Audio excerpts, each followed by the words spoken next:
সকলে উদ্যোগ গ্রহণ করি।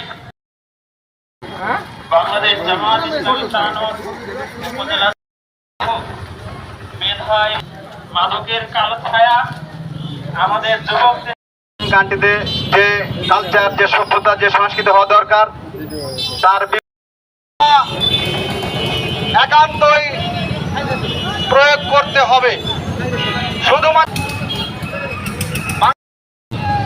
পিতামাতাকে আপনারা আপনার সন্তানের প্রতি খেয়াল করেন, লক্ষ্য রাখেন, সে কোথায় যায়, সে কার সাথে মেশে, সে মাদক খাচ্ছে কি না।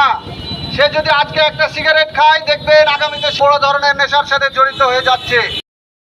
করে তার জন্য জান্নাত হারাম করা হয়েছে।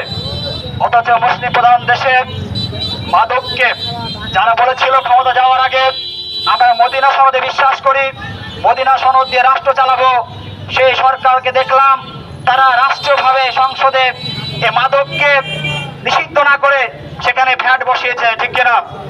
আমরা নয় যে মাদকের সাথে জড়িত, চোরা কারবারের সাথে জড়িত তাকে আইনের আওতায় নিয়ে আসতে হবে। আমরা এটা দাবি জানাচ্ছি। আমরা বলতে চাই, একটি জরিপে দেখা যাচ্ছে বাংলাদেশের প্রায় 83 লক্ষ মানুষ মাদকের সাথে জড়িত। এর মধ্যে 77 লাখ মানুষ হচ্ছে পুরুষ, 3.5 লক্ষ নারী এবং 2.5 লক্ষ শিশু, যারা এমনি মানে শিশু বাচ্চা, তারা মাদকের সাথে জড়িত। আসসালামু আলাইকুম ওয়া রাহমাতুল্লাহ।